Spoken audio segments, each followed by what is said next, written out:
Sveiki, užsukę į kanalą Ponas Obuolys.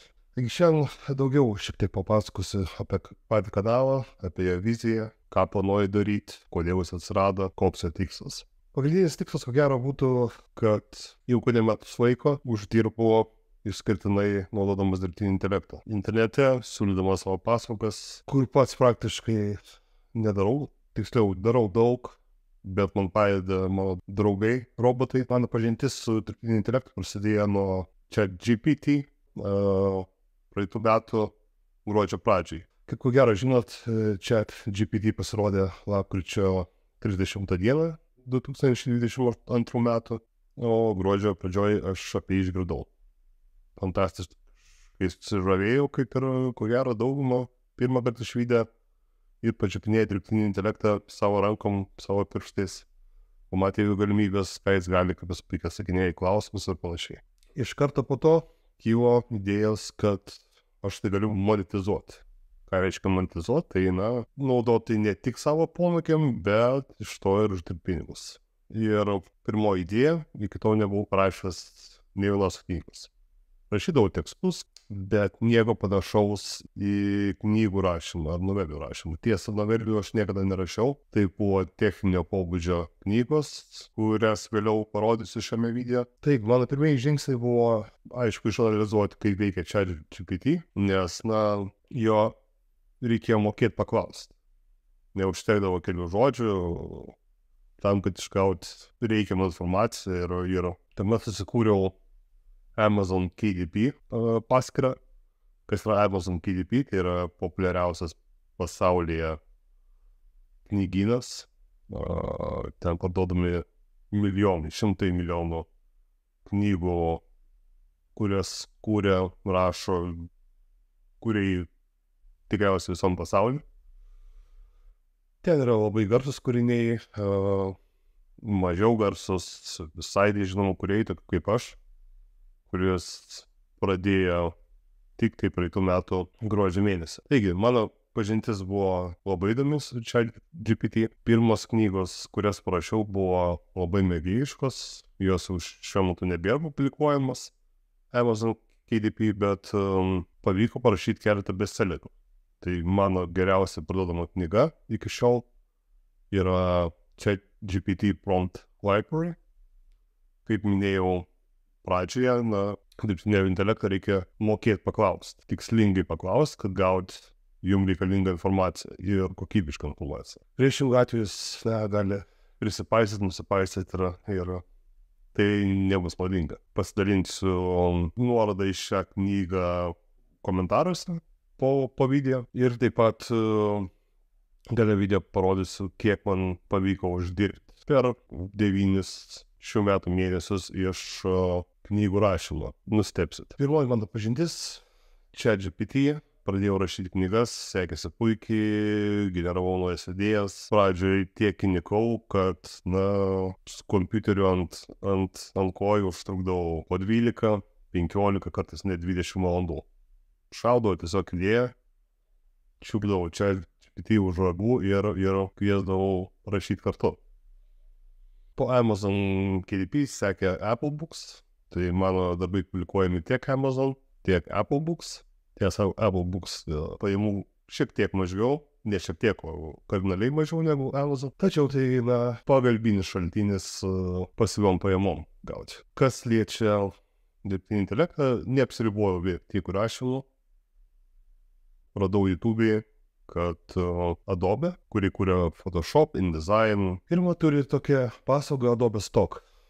Ir ką, sekantis mano žingsnis buvo užsiregistruoti Adobe Stock kaip kūrėjų ir tuo pačiu nusipirkti Midjourney. Midjourney, kas nežino, tai yra geriausia paveikslėlių generavimo AI sistema, kuris parašo vadinamą promptą, užduotį ir Midjourney jums sugeneruoja tai, ko jūs norėjot. Užsivedžiau su tuo, dariau gal kelis mėnesius, tiesiog sugalvodavau kažkokias idėjas arba pažiūrėdavau, kokie paveikslėliai trendina, tai daugiausiai būdavo žmonės ofise ar vadinami čartai, pavaizduot akciją ar pelno kilimą ar panašiai. Jų prikūriau per 1000, dabar yra gal porą tūkstančių paveikslėlių, būtent talpintų Adobe Stock platformai. Ir kasdieną iš ten krenta taip pat pinigėliai. Krenta ne po daug, po eurą, po 2, po 5 kartais. Tai, tai netapo pagrindiniu mano uždarbio šaltiniu, nesugeneravo tiek pajamų, kiek sugeneravo Amazon KDP, gal panašiau buvo į Apple Books.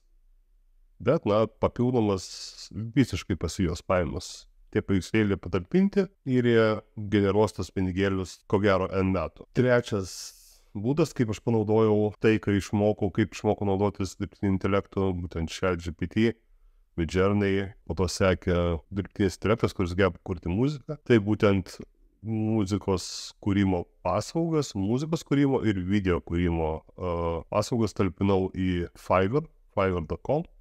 Kas nežino, kas yra Fiverr, tai yra, ko gero, vėlgi didžiausias pasaulyje toks paslaugų siūlymo. Reiškia, jeigu tu moki piešti, dėdi savo skelbimuką, kad moki piešti ir žmonės, kuriem reikia kažką nusipiešti, gali kreiptis į jūs, sumokėti nuo $5 ir viršų už jūsų paslaugas.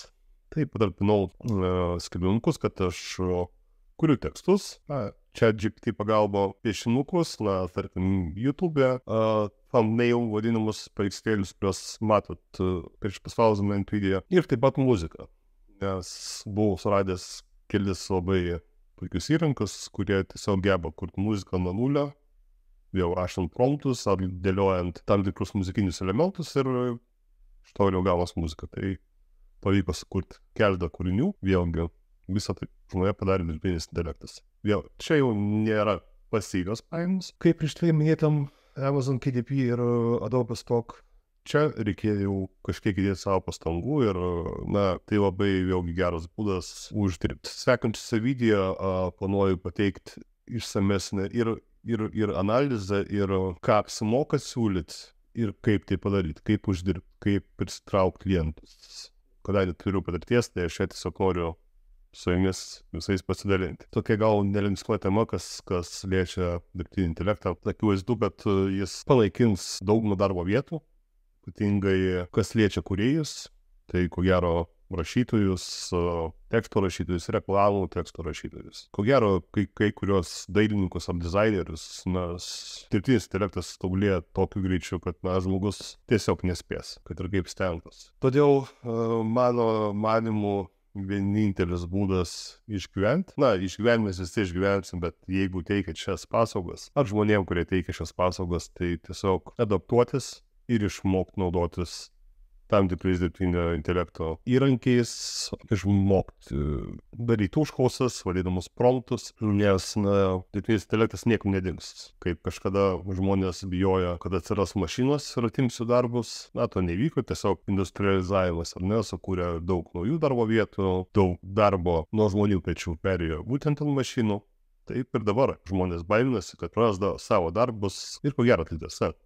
Daug dabartinių darbų išnyks, bet atsiras naujos darbo vietos. Jau dabar galim pastebėti, kad didžios kompanijos kaip Netflix, ko gero, girdėti, jeigu negirdėti, pasiieškokit, ieško būtent žmogaus, kuris galėtų teikti užklausas AI ir AI pagalba, dirbtinio intelekto pagalba, atlikinėti tam tikrą darbą. Tai ateityje, manau, tik to daugės.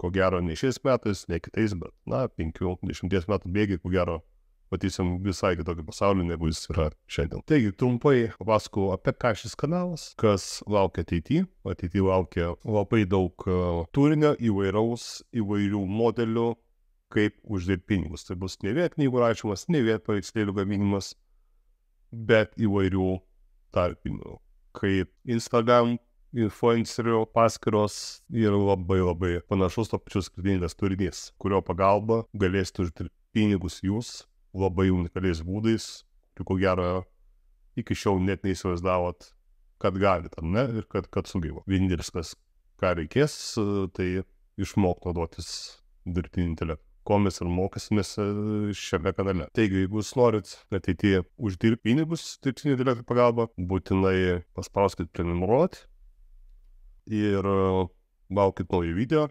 pakomentuokit, ar esate susidūrę su dirbtiniu intelektu, ar pavyko iš jo užsidirbti, gal bandėt, gal nepavyko, ar žinot gal kas to užsiėmė ar užsiėma. Labai įdomu būtų išvesti apie diskusiją ir sužinoti, kaip kiti žmonės su tuom susiję, kokios jų patirtis. Taigi, iki sekančio video, šiam kartui tiek, su nekantramu, lauksiu, kol galėsiu patalpinti sekantį video, kuriame jau pabandysim uždirbti pirmus mūsų eurus. Taigi,